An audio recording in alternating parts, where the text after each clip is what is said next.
Mike, Carlos, ¿cómo están? ¿Cómo los trata la pandemia? Hola, pues me trata, que es lo que importa, quién sabe, pero pues ahí está, lo que se puede, se puede. ¿Cómo están a los dos? ¿Cómo les va? Bien, Todo bien, todo tranquilo. ya a punto de entrar a semáforo naranja Qué bueno. por decreto, ¿no? Nomás por decreto, porque en realidad quién sabe.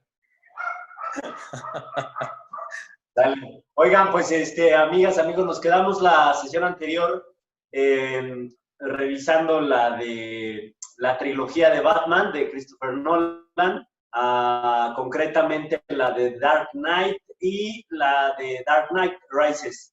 Como muy poco vimos en la primera parte de la de Dark Knight Rises, pues decidimos hacer esta segunda parte a manera de conclusión. Eh, yo quiero decir que la verdad es que antes de volver a verlas para tratarlas, para discutirlas, a mí me había gustado mucho la de Joker, ¿no? Bueno, quiero decir, la segunda parte, o sea, la de Batman, de Dark Knight, la segunda parte de esta trilogía. Pero Miguel Ángel me hizo ver, tiene razón, creo que sí la que más mensaje trae es la última, ¿no? La de Dark Knight Rises, creo, a mi parecer. O sea, incluso les voy a ser honesto, me había aburrido la primera vez que la vi. No me latió tanto, pero ahorita la vi con otra mirada y la verdad es que me gustó mucho. Vi cosas que no había visto antes, pero bueno. ¿Ustedes se quedan en particular con alguna? ¿Su favorita? Ay, El Caballero de la Noche, especialmente por el Joker. Por Joker. ¿Tú, Mike? Las tres. Te digo, es una obra maestra. Sí, las tres son muy buenas. Las tres son muy buenas. Lo que digo es que ahora como que resignifiqué el mensaje que de inicio no había visto en la de Dark Knight Rises. Pero bueno, oigan, entre las muchas cosas que vimos, que pudimos detectar ahí, ah, yo encontré otra vez como que rescatan la idea que ya habíamos tratado en Fragmentado, rescatan la idea de que aquellos que sufren, los rotos, los quebrados, son a quienes les va bien. Bueno, concretamente la frase en la película la dice Miranda Tate y dice, el sufrimiento forja el carácter. Y pues desde una óptica personal, la verdad es que sí, no creo que a nadie le haya tenido una experiencia de vida perfecta, ¿no? Que nunca se haya enfrentado a algún problema, algún obstáculo, a una especie de sufrimiento. Y sí es cierto que eso pues nos va dando carácter, personalidad, o sea, que nos va dando herramientas para enfrentar los retos que da la vida, pero es tan así como necesario sufrir como para poderte forjar un carácter. ¿Qué opinan? Pues no necesariamente, viejo. O sea, alguna vez lo he platicado contigo, ¿no? O sea, para poder generar fortaleza o carácter, como lo quieras llamar, hay dos vías, por la buena o por la mala. Lo cierto es que generalmente elegimos por la mala. Y eso tiene mucho que ver por cómo interpretamos la vida, ¿no? O sea, cómo nos habituamos a ver las cosas, ¿no? O sea, generalmente lo vemos desde la queja, desde el sufrimiento, desde el victimismo. Entonces, cuando te metes en esa dinámica, pues obviamente te vas a estar dando de topes. O sea, el dolor que en nuevo momento es como el tema central que evoca esta tercera entrega, se genera a partir justamente de este tipo de historias, ¿no? De sufrimiento, de injusticias, de por qué diablos me pasa a mí, o sea, por qué la economía, por qué la sociedad está así, los problemas, el vandalismo. Y al final de cuentas, pues tú no te das cuenta de que mientras que estás poniendo tu atención allí, pues obviamente lo vas a sufrir, ¿no? Entonces, siempre la perspectiva adecuada de crecimiento sin dolor, irónicamente, es aquella de crecimiento individual, aquella en donde tú te centras toda tu energía en dar lo mejor de ti en lo que estás haciendo, ¿no? Y para el bien, o sea, sin estar viendo a quién, o sea, lo haces por disfrute, no por obtener algún beneficio, ¿no? Entonces, aquí Batman, si te fijas en la tercera entrega, cómo comienza, ¿no? Escondido en la sombra, lastimado, ¿no? O sea, desgastado físicamente, ¿no? Me atrevería a decir que incluso envejecido, ¿no? como si en dado momento todo lo que tuvo que sufrir, ¿no? Todo lo que tuvo que sacrificar supuestamente para lograr un avance en una ciudad, que al final en el transcurso de la película se muestra que pues, o sea, siempre que en dado momento va a haber un problema, se va a tronar por el cable más delgado, ¿no? Por el hilo más delgado. Entonces, cuando tú forjas o cimientas algo sobre un piso que no es firme, en cualquier momento se va a tambalear, que es justamente lo que muestra en esta tercera entrega. Carlos, ¿tú cómo lo Yo lo asumes? veo desde una perspectiva justo como la que dice Mike, o sea, no es necesario, pero creo que también la película nos la aborda en el sentido en el que Batman sufre mucho desde chiquito y tal vez me adelanto un poquito, pero pues vemos a la hija de Ra's al Ghul, que también sufre mucho en el momento en el que se queda sin su papá, bueno, sin su mamá en sí, su papá nunca estuvo con ella y eso los forja a ellos, los forja como unas personas duras. Y como dice Mike, en la tercera película empieza con un Bruce Wayne totalmente decaído, siendo un ermitaño, viviendo solo con él. Entonces, creo que depende de las circunstancias, pero no es un factor determinante para cada persona dentro de la sociedad, porque creo que pues las experiencias que tenga cada persona o las que no tenga van a ser lo que forje su carácter, no necesariamente que haya sufrido algo en específico para que tenga o no determinado carácter. O sea, entonces sería como, el reto los vamos a tener toda la vida y depende si ese reto lo utilizo, me sirvo de él y aprendo de él sin sufrirlo o padeciéndola, concentrándome en lo malo, ¿no? Eso entendí más o menos, ¿va? Ok. Ajá.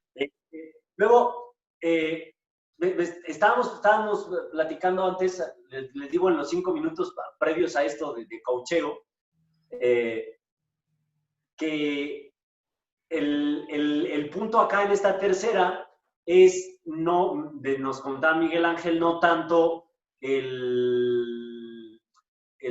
¿cómo me decías, Miguel Ángel? El infundir miedo. Sí, sí, ¿no? ¿O sí? ¿Cómo dijiste? Que no era aquí tanto el generar caos, sino Exacto. dolor, ¿no? Exactamente. No generar ahora el caos que quería generar Ra's al Ghul, que quería generar el propio Joker, sino ahora infundirle temor a la sociedad. Y uno de los discursos que utiliza Bane, una de las frases que utiliza Bane, es devolverle supuestamente un control a la sociedad, o sea, devolverle el poder al pueblo. Un poder que no pidió la sociedad, que no pidió ese pueblo concretamente, y que desde mi óptica, pues en realidad nunca lo tuvo, porque está impuesto de acuerdo a las condiciones y a la forma de ver las circunstancias del propio Bane, ¿no? Digamos, de la liga, de las sombras, de la liga de las sombras de donde fue expulsado. Entonces, trayéndolo, digamos, a un contexto propio, local, se necesita, porque tampoco le dice en algún punto Gordon, no es una revolución, le dice a otro de los como comisionados de policía, ¿no? O uno de sus subalternos. Esto no es una revolución, o sea, ¿en verdad crees que Bane está peleando por el bien del pueblo de Gótica? Pues no es así.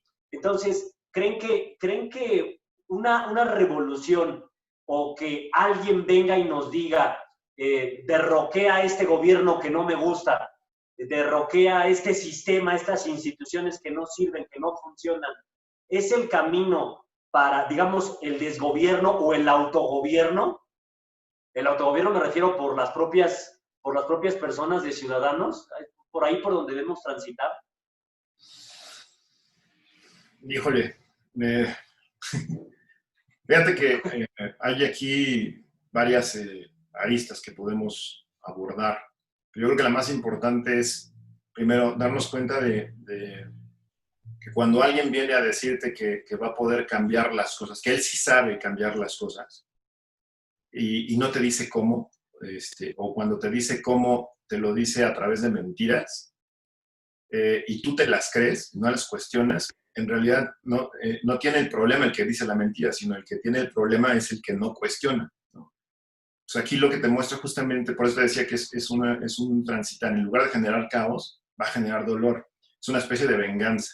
O sea, es una especie de acabar con lo que hay, pero te voy a dar más de lo mismo, pero peor, ¿no?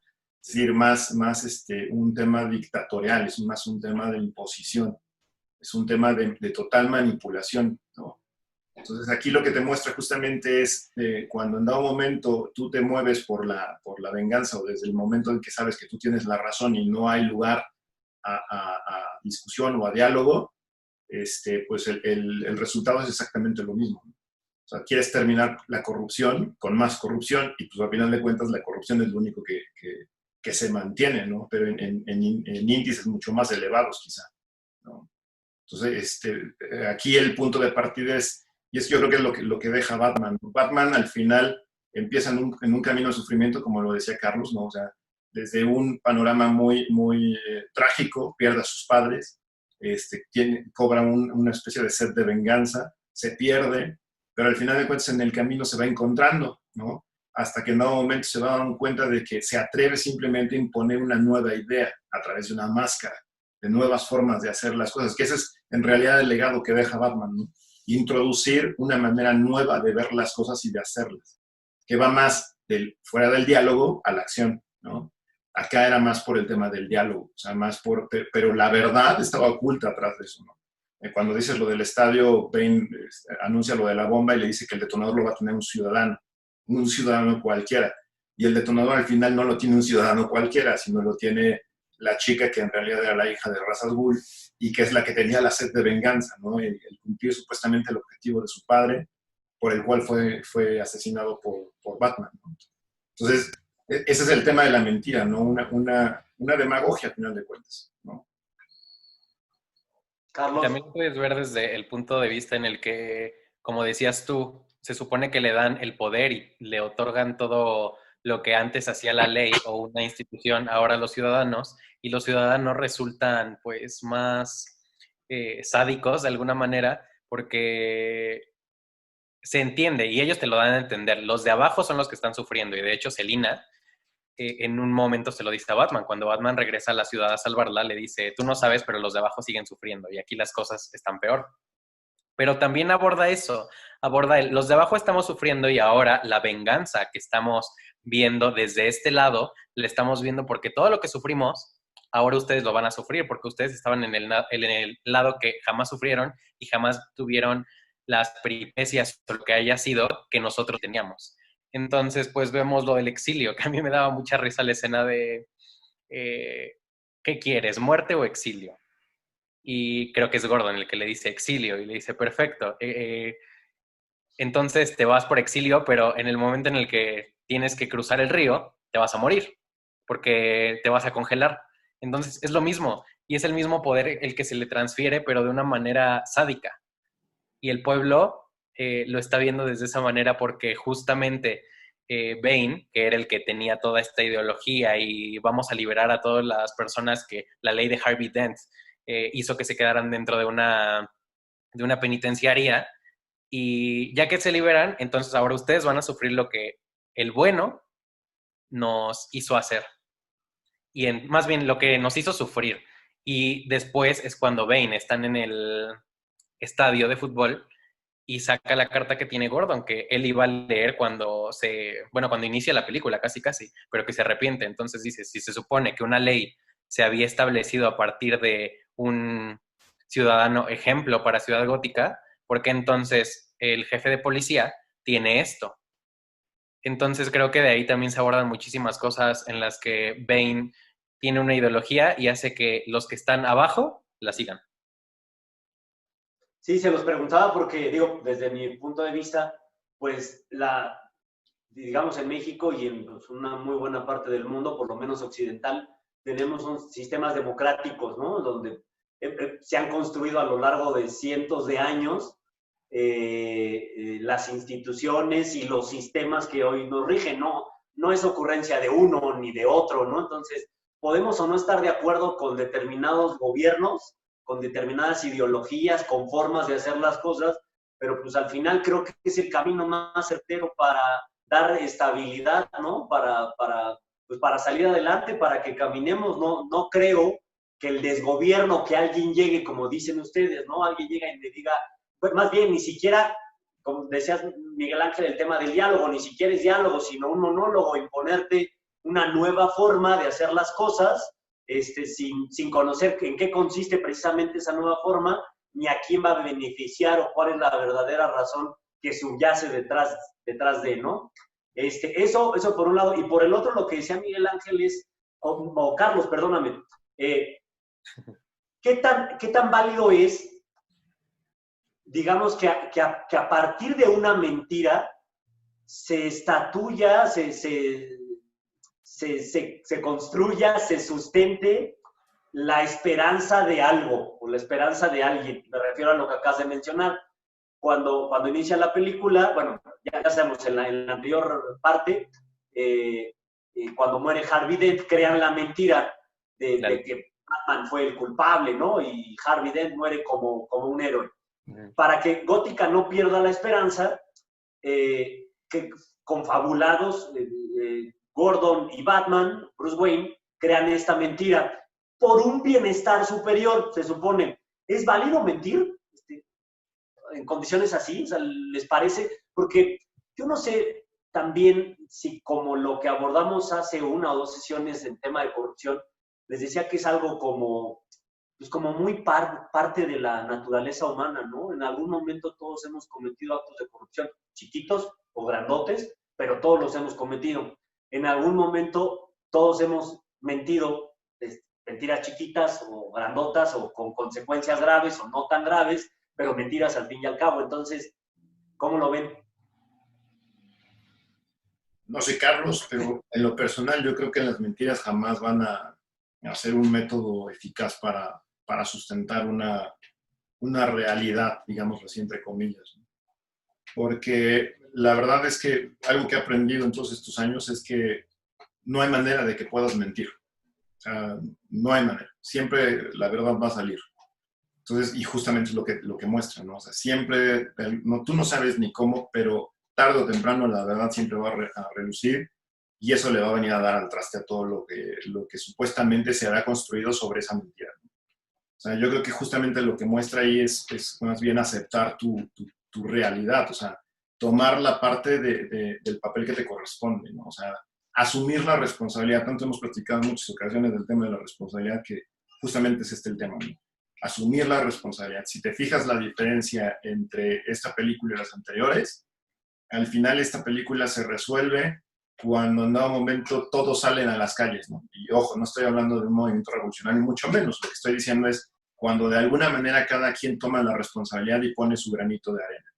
O sea, al final de cuentas, todos salieron a defender sus propios intereses. Porque esa es la otra parte que hay que ser bien honesto. O sea, si nos abrimos a un ambiente de honestidad y de cero corrupción, es darme cuenta de que yo siempre voy a estar viendo por mí mismo, ¿sí? La diferencia es en algún momento cómo voy a hacer. Si voy a usar a los otros para mis propios beneficios, o si voy a colaborar con los otros no más para mi propio bienestar, sino para el de los demás. O sea, son dos perspectivas muy diferentes, ¿no? Y obviamente en esa cooperación la honestidad tiene que ser, pero la honestidad no con el otro, sino la honestidad primero contigo mismo, y solamente así puedes ser honesto con los demás. O sea, si no, nos volvemos lo que decíamos la vez pasada, ¿no? Nos volvemos en un Harvey dos caras, ¿no? Digo una cosa, pero actúo de otra forma, ¿no? Hace ver una cosa, pero mis acciones dicen totalmente lo opuesto. Entonces, al final se trata de congruencia. Para mí esta película se trata de la búsqueda de uno mismo, del verdadero tú, ¿no?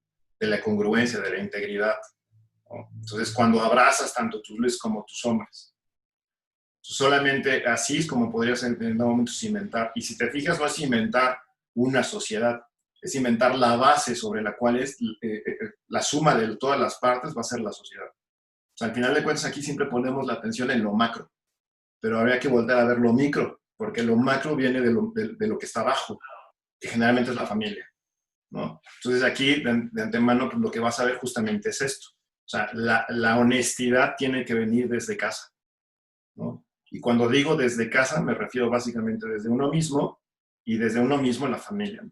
Hace unos días leía un meme que me mostró mi mujer, ¿no? Y mostraba, no puedo primero tengo que arreglar lo que hay aquí para que en algún momento se refleje en mi casa y en algún momento esto refleje en un país, ¿no? En un mundo.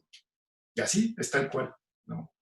Mencionabas hace ratito, ¿no? La idea de lo que también te transmite la película, ¿no? No puedes solucionar las cosas desde fuera. Primero las tienes que solucionar desde dentro y hacia afuera. O sea, el orden hay que invertirlo. Las instituciones, desafortunadamente, siempre se centran en lo externo, dejando a un lado todo lo interno. Carlos, ¿qué hubiera pasado con esto que nos dice Miguel Ángel? Ahorita, si quieres, me dice lo que pensabas contestar, pero ¿qué hubiera pasado si, siguiendo lo que nos dice Miguel Ángel, no hubieran construido la mentira de Harvey Dent y de que Batman era? O sea, ¿qué hubiera pasado en Gótica? Vamos a jugarle al guionista. Primero, no hubiera habido película. Primero, no hubiera habido película. Pero no, abordándolo bien desde ese sentido, creo que si no se hubiera establecido la ley que se supone que había salido por Harvey Dent, tal vez Batman hubiera sido el héroe que se supone que Gótica necesitaba desde un principio. Porque Batman asume todo lo que Dent había hecho y a partir de eso se hace la ley y Harvey queda como la persona buena y Batman como la persona mala.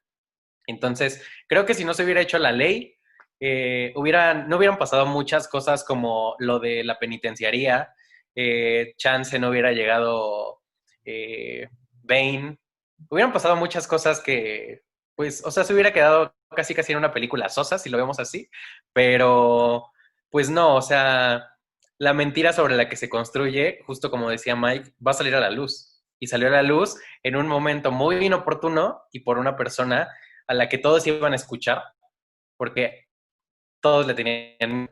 Entonces, si le tenían miedo, evidentemente iba a ser que todos lo escucharan porque ¿qué va a pasar si no lo escucho?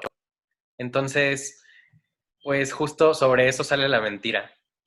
Y no sé, siento que se crea a partir de un sistema en el que nos hace ver también, tal vez lo que decías hace un ratito, lo de la democracia, que tú lo ves hasta en la vida real, ¿no? Lo ves en cualquier elección, sea presidencial, sea hasta para elegir al jefe de grupo en tu escuela, que dices, uy, no, pues él metió su nombre en la urna, ¿no? Entonces, aunque exista la democracia o no, y aunque nos lo refleja así la película, siempre va a existir un factor que nos diga, alguien lo está moviendo para su beneficio. Y como decía Mike, están moviendo para el beneficio de ellos. Están moviendo a todas las personas o están moviendo a todas las personas para el beneficio de todas las personas, de toda una comunidad o de toda una sociedad.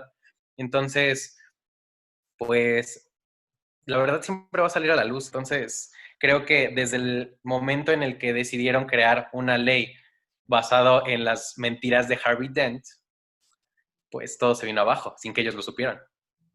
si se llevan esto a un proceso, y yo creo que de cualquier materia, no, en serio, digo, yo lo he pensado muchas veces en el pasado, no necesariamente a propósito de la película, y la verdad es que es mucho más difícil sostener una mentira porque una mentira te va impulsando necesariamente a crear otras mentiras, de tal suerte que esta con la que empezaste, por minúscula que fuera, termina por convertirse en una gran bola de nieve, ¿no? De mentiras que ya no paras nunca, ¿no? Y que te producen muchas más consecuencias negativas de las que probablemente quisiste evitar que hubieran sido de este tamaño, ¿no? Entonces, sí creo que, coincido totalmente con ustedes, siempre es tentador recurrir a alguna mentirilla piadosa bajo esa justificación. Sí, insisto, ¿no? Decíamos hace rato con Miguel Ángel, si religiosa o espiritualmente eso del que esté libre de pecado que tire la primera piedra, yo no la tiro, entonces lo digo nada más como reflexión, pero me regreso a algo, ya para cerrar, que aparece pues más o menos como a la mitad de la película. Cuando están hablando acerca del reactor, del reactor nuclear, no recuerdo si fue Lucius Fox o quién en la escena, dice que el instrumento, o a lo mejor quizás el propio Bruce Wayne, el instrumento de uno, la herramienta de uno, se convierte en el arma de otro. O sea, exactamente el mismo objeto puede ser utilizado para diferentes fines dependiendo de quién es la persona en cuyas manos cae, ¿no? Entonces, les decía así, como muy idílicamente, o sea, creo que no podemos estar más de acuerdo con esa idea, ¿no? Pero hablando, por ejemplo, del tema de armas de fuego en México, en el mundo, concretamente a nivel local, ¿no les parece que sería de repente una buena iniciativa que no estuvieran permitidas las armas de fuego en nuestro país, más que para corporaciones policíacas, o sea, de seguridad pública o privada, porque hay un derecho para los particulares, para las personas privadas, para los ciudadanos, de poseer armas de fuego, ¿no? Para defensa personal. No se diga en países como en Estados Unidos, que creo que es más fácil conseguir un arma de fuego que un permiso para conducir un vehículo. Pero concretamente en nuestro caso, no sería un buen sistema, digo, porque dar permiso para que los particulares tengamos armas de fuego abre la brecha para un mercado negro, ¿no? Un mercado negro que no les garantizo, no utilizamos ni Miguel Ángel, ni Carlos, ni un servidor, pero sí otras personas que se dedican a otro tipo de actividades por las razones que ustedes quieran, ¿eh? No digo porque sean malos, a lo mejor es por necesidad, porque las circunstancias económicas, sociales, familiares, personales, culturales, la que ustedes quieran, los han impulsado a... Pero al final del día, digamos, muerto el perro se acaba la rabia. Sin pistola, el asaltante que a mí me asaltó hace 2 años, no me hubiera podido asaltar, no con una pistola, ¿no? A lo mejor con un cuchillo, a lo mejor con un palo de escoba, pero no con una pistola. ¿Qué opinan de esta idea? Insisto que es muy idílica y que desde luego da para muchísimo más que 3 minutos y además sin que les haya yo anticipado que les iba a soltar esta bomba, ¿eh? Ay, viejo, pues más bien la pregunta sería si en realidad requerimos armas, ¿no? Y Ajá. es un tema bastante polémico. Yo creo que ahí sería primero preguntarte ¿para qué queremos las armas? O sea, y yo creo que es la historia de la humanidad, ¿no? O sea, si no tuviésemos un deseo de matar inconsciente, yo creo que no hubiese surgido la necesidad de las armas, ¿no? Y ahí yo simplemente digo, no tengo los datos exactos, pero habría que ver simplemente la historia de Nobel, ¿no? De cómo surge el premio Nobel, con el tema de los explosivos, ¿no? Que al final de cuentas los crea y genera un arma y al final de cuentas él centra su iniciativa justamente en buscar cómo reconocer los instrumentos de otros para buscar la paz. Pero ahí es donde encontramos la incongruencia de las personas, ¿no? O sea, cuando en dado momento no tenemos, cuando no sabemos qué es lo que hacemos, cuando todavía no somos individuos completos e íntegros, no tenemos la capacidad de reconocer que a final de cuentas no hay nada que temer y que todo lo que pasa en tu vida es para algo benéfico, es para tu bien siempre, es un tema de crecimiento. Pero mientras que haya miedo, las armas van a estar presentes. Porque en realidad, si te fijas, el tema de las armas, ¿para qué eso? ¿Para qué son? O sea, al final de cuentas es porque pretendes defenderte de algo. Y si pretendes defenderte de algo es porque tienes la creencia de que hay algo que tienes que atacar. Entonces, son esas cosas incongruentes, ¿no? Pero esto, pues estamos hablando de una forma de pensamiento que, vamos, creo que no es nuevo, ¿no? Y basta ver la historia de la humanidad para en un momento comprender que no es un tema simple, que va mucho más allá de una cuestión institucional y una cuestión de leyes. Insisto, ¿no? Lo platicaba hace un momentito, va desde lo interno, ¿no? Si tú no requieres armas es porque de alguna manera confías, ¿no? Si yo no tengo armas en casa es porque de alguna manera confío, porque me siento seguro. Pero eso es una responsabilidad propia, ¿no? Yo no le puedo decir al otro, oye, no compres armas. ¿Por qué? Porque quizás primero tendría que comprender al otro su miedo. El tema es que con una persona tú no te puedes acercar y decirte, oye, deja de tener miedo, ¿sí? Porque el otro no es capaz de verlo. Y aquí pues, estamos hablando de colectividad, estamos hablando de países, para empezar, ¿no?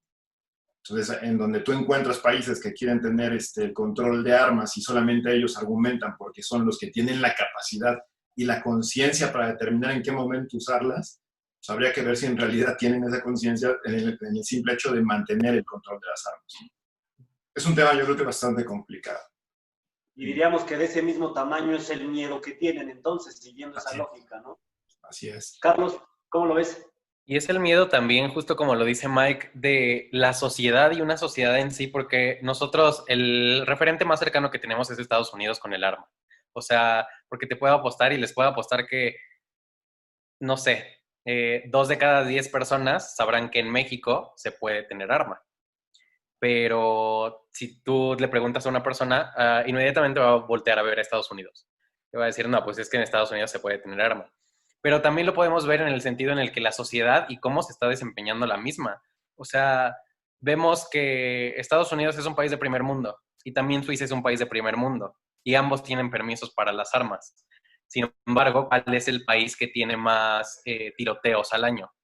¿Y por qué nadie sabe que, por ejemplo, Suiza tiene el permiso para las armas? ¿Por qué no se sabe que en México? Y en México tal vez lo podemos ver como, ay, bueno, pero no somos primer mundo. Pero Estados Unidos sí. Y en el momento en el que Estados Unidos sí, y Suiza también, o sea, justo lo que estaba diciendo, ¿quién tiene más tiroteos y en qué momento los están, o sea, se están presentando? ¿En qué momento una persona, un niño de 13 años, va a llevar un arma a la escuela y va a hacer o sea, va a ser un tiroteo?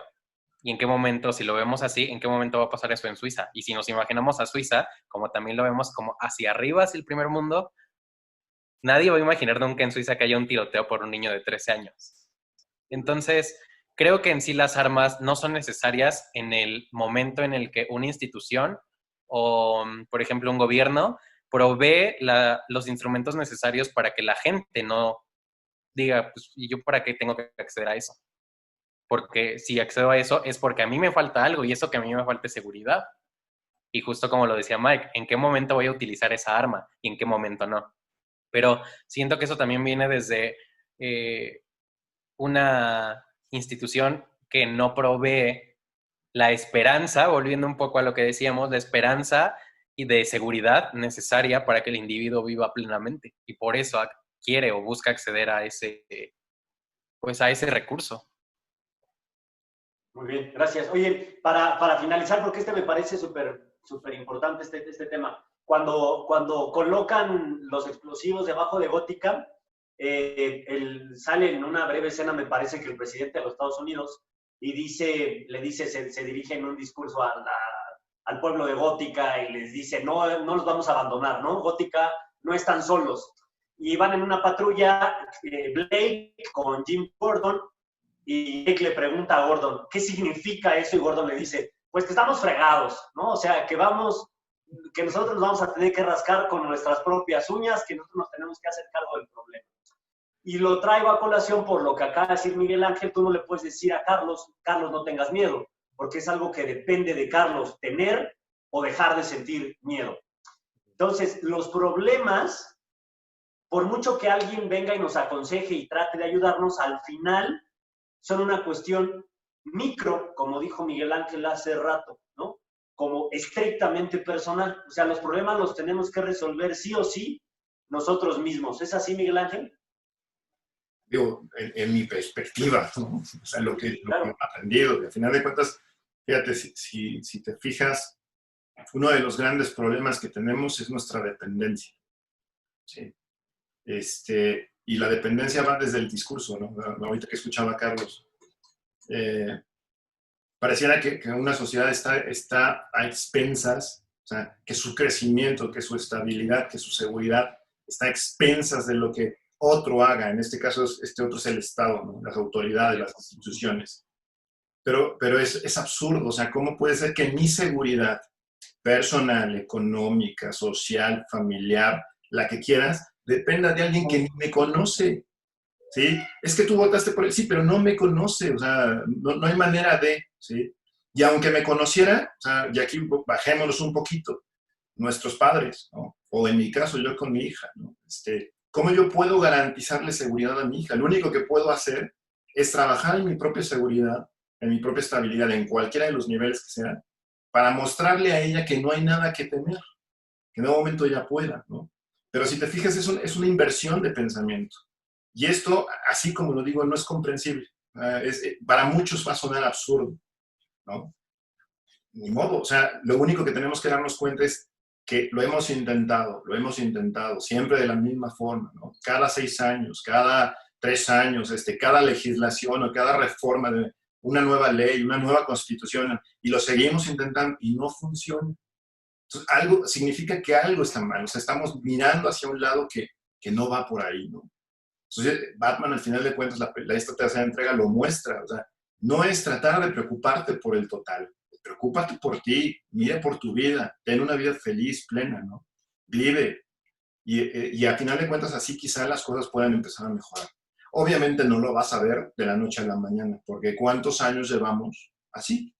A lo mucho lo que podemos hacer es sembrar una semilla, ¿no? Y quizás nuestros hijos o los hijos de nuestros hijos igual son los que en un momento van a empezar a sentir esto.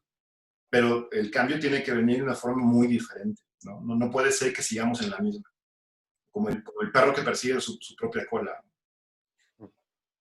Carlos, 2 minutos. ¿Qué te digo?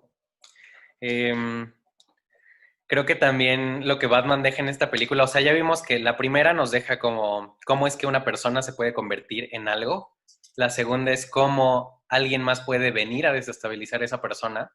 Y en esta tercera es, a pesar de todo lo que te ha pasado en la vida y a pesar de todo lo que has tenido que experimentar o vivir o lo que sea, debes de aceptarlo, debes abrazarlo y algunas cosas debes también de decir, pues ya está aquí, ya no tengo que lidiar con ello, porque debes de avanzar y te debes de considerar como un ser pleno. Entonces creo que eso es lo que nos deja Rises, que mientras tú te aceptes y conozcas cuáles son tus límites y cuáles son tus posibilidades y cuál es tu todo, vas a consolidarte como una persona íntegra. De acuerdo. Miguel Ángel, ¿tu superhéroe favorito? Batman. ¿Tú, Carlos?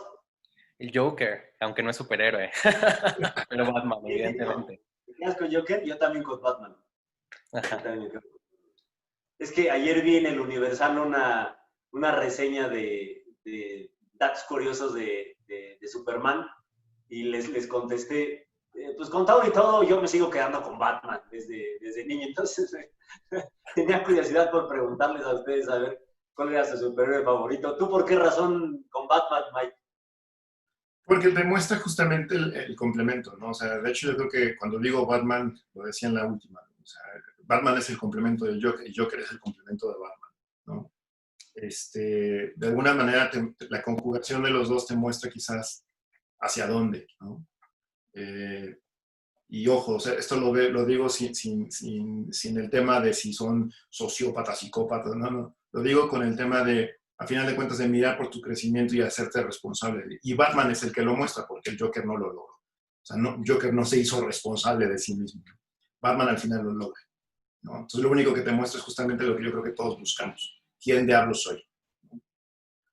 Tú, Carlos, nos quedan como 20 segundos. Porque fíjate que básicamente me enamoré mucho de la saga, porque me acuerdo que la vi cuando yo estaba, o sea, estaba más chiquito. Creo que Batman también en esa, o sea, creo que Dark Knight a mí me marcó mucho porque es increíble que te pongan como la locura de alguien más puede venir a desestabilizarte a ti, que tú no te consideras un loco. Entonces, eso fue lo que yo dije, pues wow, porque creo que ya lo había dicho en el otro video, la actuación de Heath Ledger es impecable. Entonces, creo que te hace sentir muchas emociones en una escena y esa escena para mí fue la del interrogatorio. Entonces, desde ahí, pues, Dark Knight fue de mis películas favoritas, desde la primera vez que la vi. Yo también me quedo con Batman, entre otras cosas porque no tiene superpoderes, ¿no? O sea, sé que tampoco los tiene, por ejemplo, Iron Man, ¿no? Bueno, aunque cuando le ponen esta cosa aquí en el pecho ya no sé qué pasa con él, pero sí hay como una especie de cuestión romántica con Batman, me parece el prototipo de superhéroe por excelencia, ¿no? Además pues sí, de la forma en que hacen las cosas, por ejemplo, de decidir no matar nunca, ¿no? Que también les quería preguntar, ¿por qué nunca le disparan a Batman? Entiendo que él no mate, pero ¿por qué habiendo 15 cuates ahí armados con pistolas de calibres más altos, pistolas automáticas, semiautomáticas, nadie le dispara nunca? Eso sí se les va. No, y fíjate, a mí me da mucha risa también una escena de Rises, el que está peleando en el techo con esta ¿Tu Selina. abuela? Ajá, está con Selina. Y si se fijan, o sea, en serio, vayan a esa escena y si se fijan atrás, hay una persona peleando. O sea, está Selina, Batman, y atrás están todas las personas peleando con ellos. Y hay un señor hasta atrás, que no sé si fue un extra que consiguieron al último momento, que literalmente nadie le pega y vuela. O sea, vuela y se cae. Y en el momento en el que lo vi dije, ¿por qué no cuidaron eso? O sea, ya ahí sí dije como, chance ya me estoy fijando mucho, pero dije, ay, tantos millones para que pongan a ese extra, mejor pónganme a mí, tampoco sé pelear. Ahí es perfecto. En fin, ¿algún otro detallito que hayan visto que le quieran mandar sus saludos a Christopher Nolan? ¿No? Mi respeto. Sí, la verdad es que yo de siempre he confiado mucho en esto de que el cine es otra gran forma de aprender o de enseñar, ¿no? Tuve un buen amigo, Cristian Bernal, que por ahí empezó un proyecto de la enseñanza del derecho a través del cine. Miguel Ángel, pues tú sabes bien quién fue. Y luego lo siguió también otra amiga, Karina Gómez Rode, hija del maestro Cipriano Gómez Lara en la facultad. La verdad es que es un muy buen mecanismo, o sea, sí, aprendes muchísimo, digo, hay muchas formas, alguna vez leí un libro de las inteligencias múltiples en el aula, hay distintas formas en que cada quien aprende, ¿no? Algunos somos visuales, algunos otros son más como de empíricos o como de lo que escuchan o de lo que leen, en fin, entonces no necesariamente todo es ir a los libros, no, no necesariamente todo es ir a escuchar el consejo, a escuchar al psicólogo, sí, sino que no necesariamente tenemos que recurrir a esos mecanismos tradicionales para sacarle provecho a las cosas, ¿no? Al final de cuentas, todo es cultura, viejo. ¿Todo es qué? Todo es cultura, ¿no? Y de todo se aprende, hasta de lo malo. Sí, estoy de acuerdo. Es que Bueno, no hay malos, maestro. O sea, eso es justo lo que platicamos hace ratito, ¿no? No hay nada malo en realidad. O sea, de todo vas a aprender. Bueno, hay ejemplos malos, hay ejemplos de cosas que no debes hacer, ¿no? pero hasta de eso aprendes, que no lo debes de hacer. Y justo, ve la película, el papá de Bruce le dice en el momento en el que cae al pozo, ¿por qué caemos, Bruce? A levantarnos. Para levantarnos, para aprender a levantarnos. Entonces, hay una metaforía. No hay que olvidar algo, esta vida, esta experiencia es de prueba y error. O sea, Sí. al final de cuentas, justamente por eso no hay cosas malas, hay errores. Digamos que lo preocupante es que no aprendemos de nuestros errores, ¿no? Y seguimos cayendo. Sí, tienes razón, exacto. Errores, por ejemplo, decía yo, como matar a una persona o que alguien robe, hasta de esos ejemplos equivocados, erróneos, que califiqué como malos, también a eso le puedes sacar un provecho. Es más, creo que a veces le sacas más provecho, más aprendizaje a esos ejemplos no positivos, a esos errores, que a las cosas buenas, ¿no? A veces, no digo que todos, cada quien. Bueno, pues ya nos extendimos muchísimo. Oye, no, antes de eso nada más quería preguntarte, ¿estás coordinado con tu muñeco al lado o no? ¿O por qué morados los dos? Fíjate que no, la verdad no estaba coordinado, pero sí me di cuenta antes de empezar a grabar. Me iba de hecho a cambiar la playera, dije, me voy a poner una playera blanca, más light, como la de hace 8 días, pero me di cuenta cuando empecé a tapar al mono que estaba de lila y dije, no, mejor me quedo para que parezca que me coordiné, pero ahorita que ya me desenmascaraste, pues no me queda Una más disculpa, así también eso me deja el cine, debes de desenmascarar. No, pero está bien. Mira, qué observador, Carlos. Sí, fue sin querer. La verdad es que fue sin querer. ¿Eh? Y traje al Guasón, que debía haber puesto en la primera entrega, porque pues miren nomás, qué chulada de maíz prieto, ¿no? Envidienme. Todo lo que quieran. Ahí nos vemos. Cuídense mucho. Me dio gusto verlos. Fíjate.